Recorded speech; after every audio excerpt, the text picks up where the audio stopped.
Olha, depois de dias aí com uma série de decisões polêmicas, a gente recebe agora aqui no RN Opinião o jurista Ives Granda Martins. Reconhecido como um dos mais atuantes e competentes representantes do direito brasileiro, o professor Ives Granda vai nos ajudar a entender um pouquinho a legalidade e a pertinência das medidas adotadas ao longo dessa semana, principalmente pelo ministro Alexandre de Moraes, né, Mark? É isso. Boa tarde, professor. Obrigado pela atenção com os ouvintes da Jovem Pan em todo o Paraná.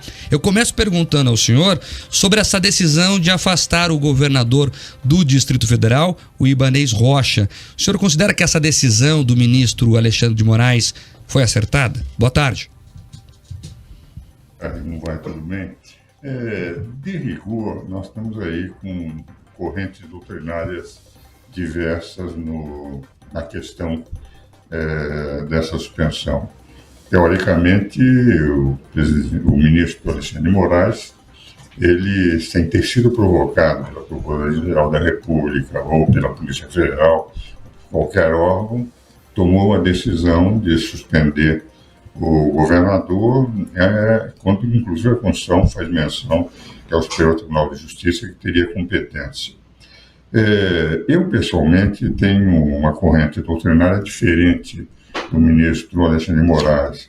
A minha corrente é a clássica de que o poder judiciário só pode ser provocado, mas não é um poder político, não tem que ter uma interferência política, e entendo que tem que ficar jungido, não pode ter essa iniciativas de fazer pesquisas, de entrar, seria do Ministério Público provocando, e teria que começar pelo Superior Tribunal de Justiça. Mas, entretanto, há uma nova corrente doutrinária em que o Supremo Tribunal Federal, nos últimos tempos, ele tem tomado posições de natureza política.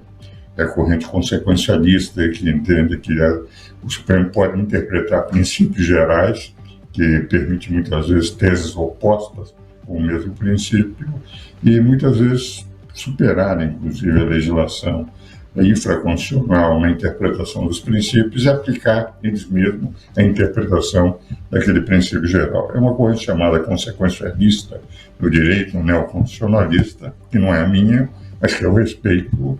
E dentro da corrente dele, ele que tem o poder, e foi a sua própria posição confirmada pelo plenário da Suprema Corte, passou a valer a minha uma interpretação apenas de um professor de direito que diverge. Eu entenderia que caberia o STJ, teria que ser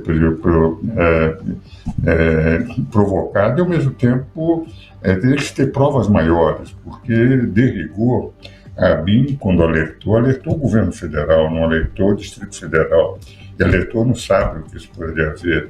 O governo federal poderia ter tomado as posições de defesa do Congresso Nacional, do Supremo, do Palácio do Planalto, desde sábado, porque sabia que estava havendo uma movimentação. Por exemplo, em São Paulo, o secretário da Justiça, secretário da Segurança Nacional, não permitiu que houvesse problemas nas estradas, colocou no domingo contingentes, etc., garantindo, portanto, a ordem dentro do Estado. Acho que o governo federal poderia ter feito isso, porque teria evitado todos esses problemas que nós estamos passando, porque teve a informação no sábado de que haveria essa movimentação, que essa movimentação pretendia atingir os três poderes. Enfim, eu acho que o governo federal é mais responsável do Distrito Federal, que o governador, mas, enfim, a minha interpretação é uma interpretação apenas de professor, e quem tem o comando é o Supremo, e a decisão do ministro, apesar de ter sido original, porque ele mesmo tomou a decisão sem ser provocada por ninguém, foi referendada pelo plenário.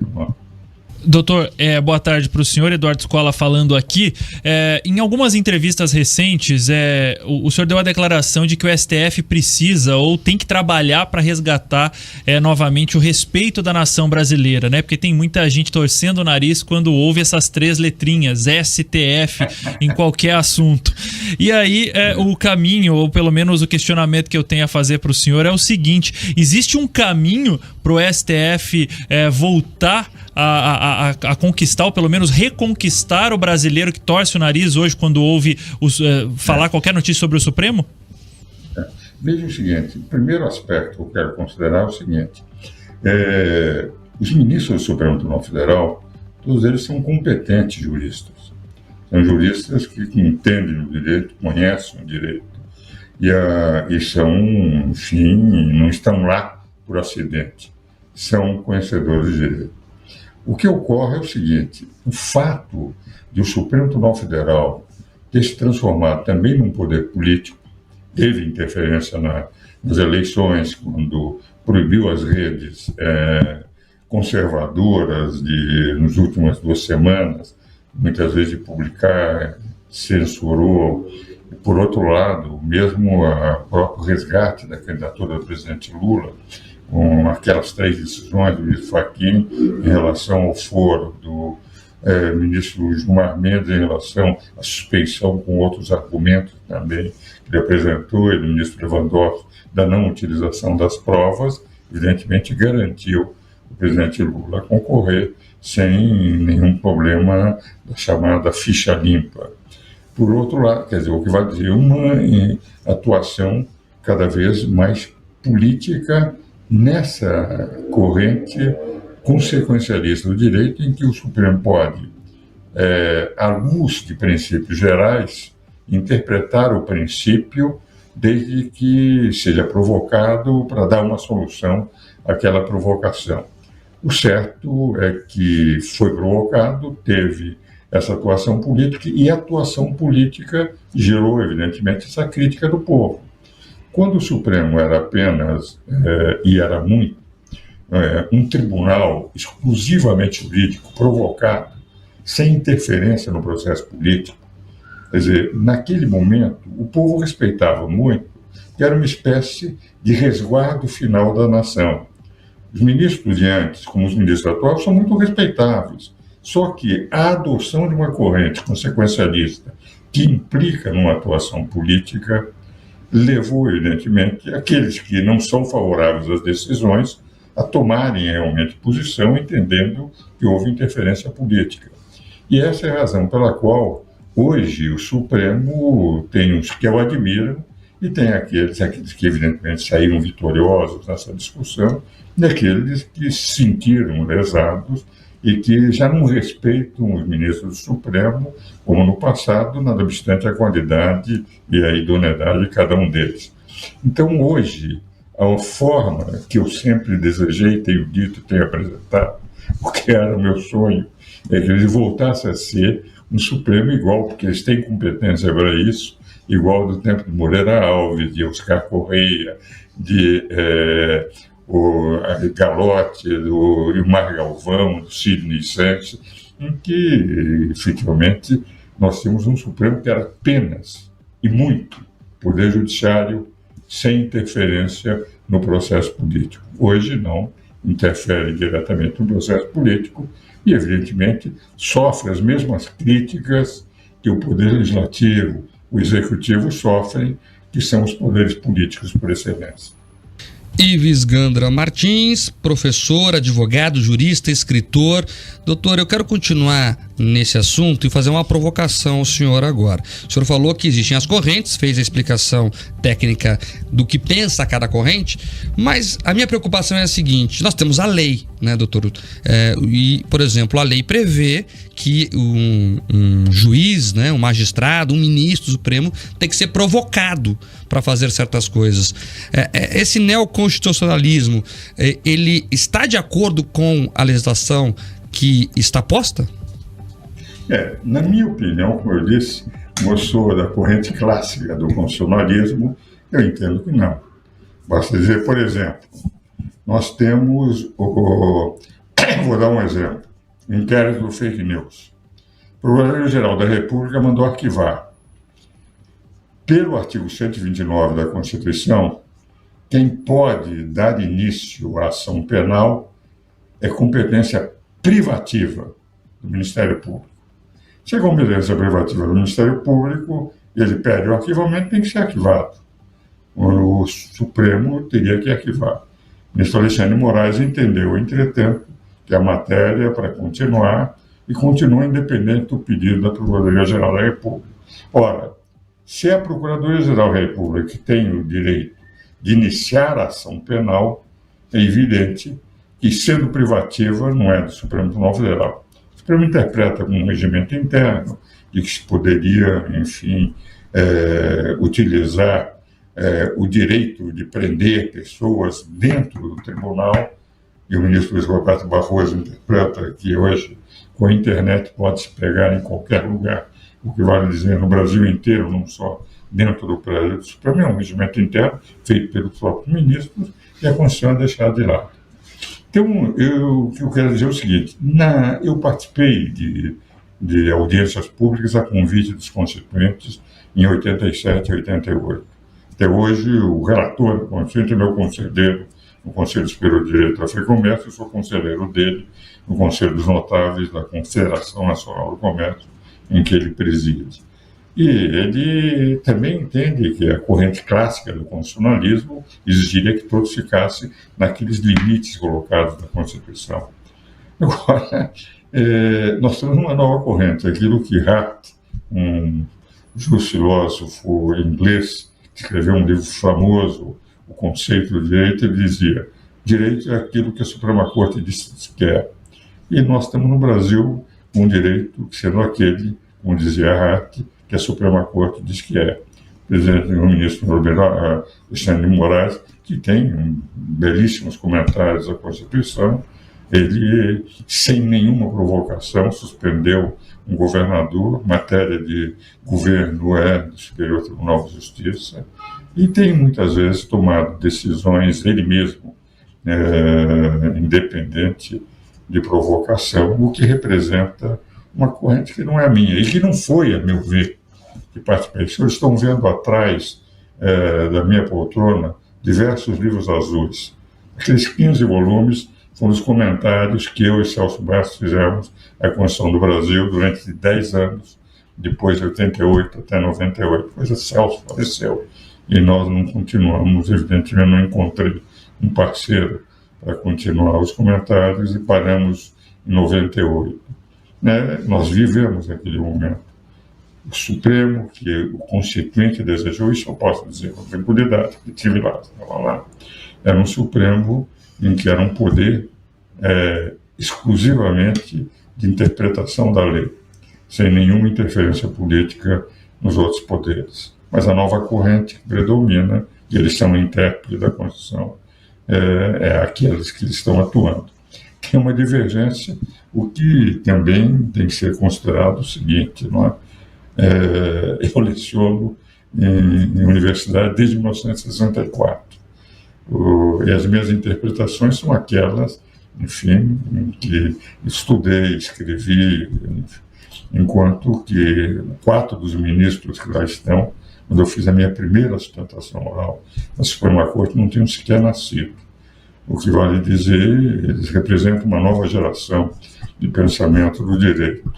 Eu tenho a sensação que, para mim, com a competência que eles têm, se voltassem a ser o que era o Supremo, Moreira Alves, até 2002, faria um bem extraordinário ao país. Competência tem. E daí nós teríamos 3 poderes harmônicos, independentes, sem invasões de competências. Professor Ives Gandra Martins. Professor, me permita continuar nesse assunto. O senhor falou ali das provocações, a necessidade de provocar o judiciário, que é o que diz a regra clássica, pelo menos como o senhor bem explicou até agora. Mas eu queria colocar um outro ponto agora, é sobre provocações que vêm do Congresso Nacional, mais especificamente por partidos que às vezes são muito pequenos, tem 2 ou 3 parlamentares apenas, ou por representantes do parlamento que perderam no debate dentro do Congresso e aí vão reclamar no Supremo, como se diz no popular, vão tentar o tapetão depois de perder na regra do jogo. Esse tipo de petição, doutor, ele não deforma o sistema democrático, já que o Congresso soberanamente vota através de seus representantes eleitos e aí o Judiciário muitas vezes anula essas votações? Isso é o que eu tenho também contestado, aliás, no curso de todos esses anos. Porque se nós mantivéssemos o que, a meu ver, os constituintes desejaram, harmonia e independência de poderes, com exaustiva definição de competências de cada poder, o legislativo do 44 ao 69, o executivo do 76 ao 91, o judiciário do 92 ao 126, quer dizer, nós teríamos, evidente, harmonia e independência. Agora, quando um partido político perde na casa que é a representativa do povo, a mais representativa que é o Congresso Nacional, o Congresso tem situação e oposição lá, perdendo lá a votação, recorre, o Supremo parte do princípio, eu vou pegar um princípio geral, e esse princípio geral eu vou interpretar como eu entendo que deva ser interpretado, e não como o princípio geral foi interpretado pelos legisladores. A partir daí, a legislação infraconstitucional perde muito do sentido e passa a ser interpretado aquilo que diz, eu temos que aceitar o pedido e vamos interpretar. Eu vou dar um exemplo do que representa um princípio geral. Eu vou pegar, por exemplo, a expressão aborto. Pelo aborto, eu posso defender a dignidade da pessoa humana, da mulher que quer abortar, sobre o problema de que é um direito dela, e daquelas que não querem abortar, sobre o direito de que é um direito de vida do nascituro, que é um homicídio uterino é proibido. O que vale dizer, se eu pego um princípio geral, que é sempre genérico, e que pode comportar diversas interpretações, e aquela interpretação que teria que ser a mais adequada, é aquela que o povo quer, através dos representantes do povo, dos 150 milhões de eleitores que elegem o Congresso Nacional, e vai para o Supremo Tribunal Federal, eleito por um homem só, que é o presidente da República, e aí os ministros da Suprema Corte decidem o seguinte, na minha visão desse princípio geral, a interpretação que tem que se dar é essa, esquecendo qual foi aquela que representou a explicitação do princípio geral pela maioria da população, é evidente que nós passamos a ter uma interferência, e isso traz uma insegurança jurídica muito grande. E é isto que, a meu ver, tem provocado esse mal-estar na relação entre os poderes e, ao mesmo tempo, essa dificuldade dos ministros, conforme o local ou o ambiente em que eles vão, ou são extremamente elogiados por ter aderido a uma determinada corrente minoritária dentro do Congresso, ou então eles são hostilizados, como aconteceu, e nós vimos aí, repetidas vezes na televisão, por aqueles que, evidentemente, acharam que eles interferiram no processo e não deveriam interferir. Então, hoje, o grande dilema é como fazer voltar o Supremo Tribunal Federal àquilo que os constituintes desejaram em 88, que eu estou convencido que eu vivi aquilo. Conversava com Ulisses Guimarães, Bernardo Cabral toda semana. Nós fiz propostas, artigos da Constituição no campo tributário, e foram sugestões de redação minha. O que vale dizer, em outras palavras, eu vivi aquele momento que a esmagadora maioria dos ministros não viveram. Então, eles estão interpretando, mediante a corrente doutrinária, que não é só, infelizmente, aqui no Brasil, mas há diversos países em que se discute essa interpretação de que a Suprema Corte, o Poder Judiciário, tem que pegar os princípios gerais, que tem que prevalecer, independente da legislação infraconstitucional, e temos digamos, a desarmonia entre os poderes e a independência relativizada.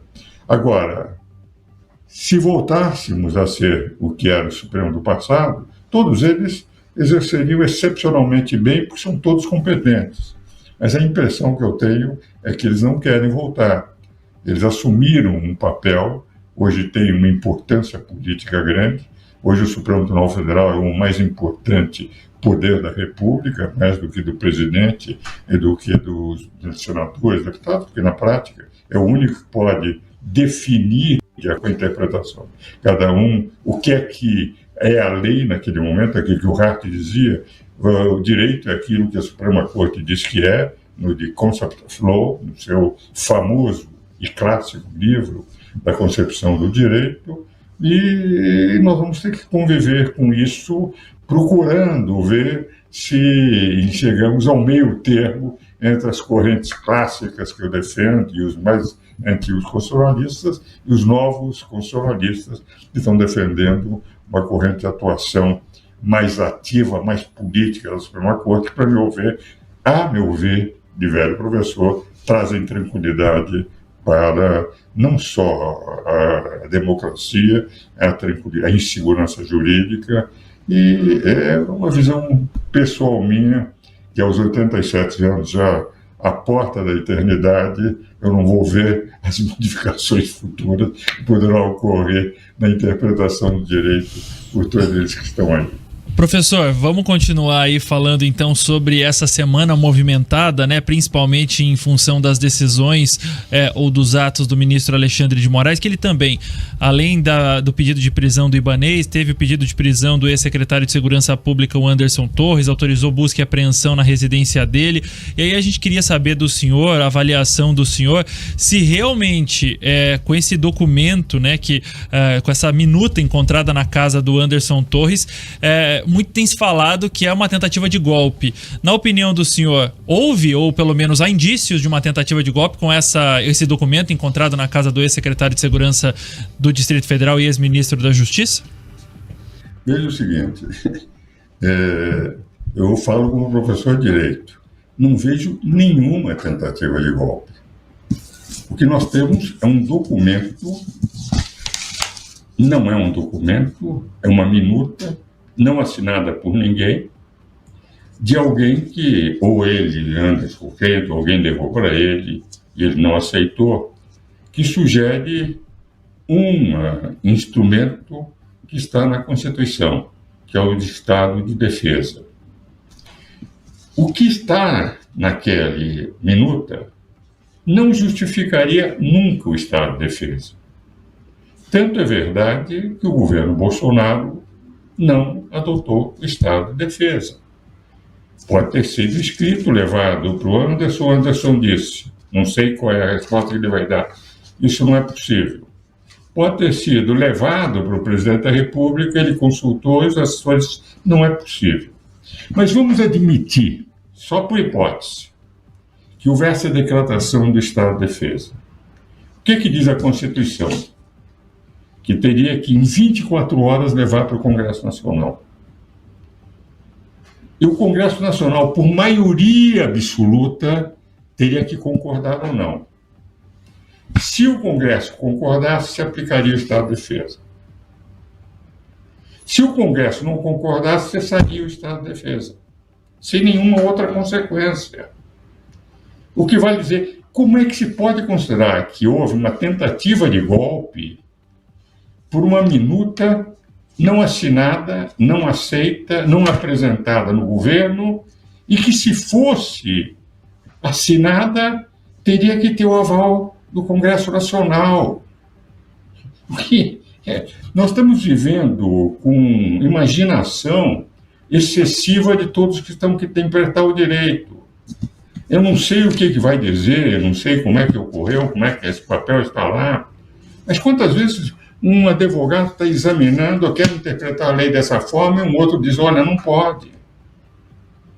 Quando o Supremo Tribunal, por 6-5, decide que uma determinada interpretação tem que ser aplicada a todo o país, 5 dos 6 ministros não concordaram. O que vale dizer, 5 foram contra aquela decisão que obriga o país inteiro, e são ministros.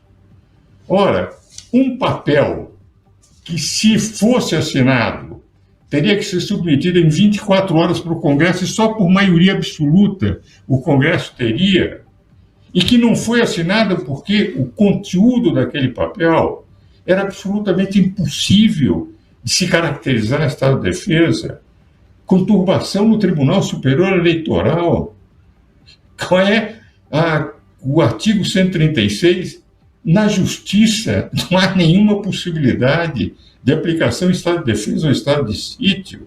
Então, o que eu compreendo é o seguinte, pega-se um papel, e hoje o que eu vejo nos jornais, né, é um negócio com uma imaginação que até o Spielberg deveria ficar impressionado com a imaginação dos intérpretes que temos aqui no Brasil. Um papel de um Estado que não valeria se o presidente assinasse, senão por 24 horas, e que sem o Congresso não valeria nada, e que se o Congresso tivesse não aceito, e que não aceitaria, evidentemente, também o próprio presidente não aceitou, é tanto que não assinou, se é que foi levado ao presidente, e que não teria maior consequência senão de cessar. O que a Constituição diz é o seguinte: se o Congresso não valorizar, cesse imediatamente os efeitos do Estado. Então, o senhor percebe o seguinte: primeiro, absurdo do que se colocou na minuta. Segundo, nenhuma assinatura. Terceiro, nem o ministro da Justiça, nem o presidente assinaram. Quarto, se por hipótese absurda, se argumentando pelo absurdo tivesse assinado, em 24 horas teria sido derrubado pelo Congresso Nacional, pelo forte objeto. Agora, só mesmo Spielberg, que agora voltou de novo, com um novo filme agora, a ser lembrado por todo mundo, é que tem uma imaginação tão fértil como todos aqueles que hoje estão interpretando isto é um golpe. Não seria um golpe porque está na lei, o Estado de Defesa. O que não haveria era a possibilidade para o fato colocado como motivo de Estado de Defesa levar esse documento à frente. Era um papel, nem é documento, uma minuta, tão sem sentido, tão sem substância, tão sem motivação, que era um papel que estava, segundo o que eu li nos jornais, para ser deletado, e que não teve assinatura de ninguém, nem do ministro, nem do presidente, e estou convencido de que eles não assinariam pelo absurdo do que estava escrito nessa minuta. É isso, professor. Até complementar isso, o papel estava na lata do lixo, segundo o relato do próprio ministro, que ia destruí-lo. Agora, professor, para terminar, infelizmente o tempo é muito curto, mas rapidamente, professor, para a gente fechar essa aula que o senhor deu aqui para a gente, pelo que eu entendi, essa nova corrente, que o senhor fez algumas críticas aí, se aproxima, na minha opinião aí, quero fazer uma provocação para o senhor, de quase o poder de um rei absolutista francês, porque, veja, a minha opinião é o que faz a lei. O senhor tem medo que isso descambe para esse lado? L'état sournois é até observação de afirmação do Luís XIV, chamado Rei Sol. Na verdade, é o que tem acontecido, não é? Quer dizer, a partir da interpretação individual de cada ministro, nós estamos vendo a força das decisões de cada ministro em aplicação no país, em prisões, em definições de encaminhamentos, em censura mesmo, etc. O que vale dizer, isto a mim não me dá conforto nenhum. Agora, como eu conheço, com exceção do ministro Cássio, com quem eu nunca tive contato, mas os outros 10 ministros eu os conheço, até tenho livros escritos com 7 deles, já dei palestra, banca de doutoramento com muitos deles, e, enfim, até palestras, conferências, etc. Eu considero idôneos e competentes. E é por essa razão que eu, nesse final de vida, faço apelos constantes para que voltem a ser o que era o Supremo até 2002. Por isso daria uma tranquilidade enorme ao país. Esse risco desse poder crescente, eles vão se auto-otorgando, apesar de eleitos por um homem só e não por 150 milhões de brasileiros, é sempre preocupante e traz insegurança jurídica. A minha esperança é que, mais cedo ou mais tarde, eles vão percebendo que isso traz insegurança e que, enfim, volte a ser o Supremo a mais respeitada instituição da República até 2002. Competência tem, idoneidade tem. O problema é querer. Isso, terminamos com a citação, então. O Estado sou eu, disse Rei XIV, Luís XIV, conforme o professor Ives Ganda Martins nos lembrou. Professor, muito obrigado pela atenção e pelo carinho aqui com os ouvintes da Jovem Pan em todo o Paraná. Um grande abraço a todos. Até qualquer dia desse.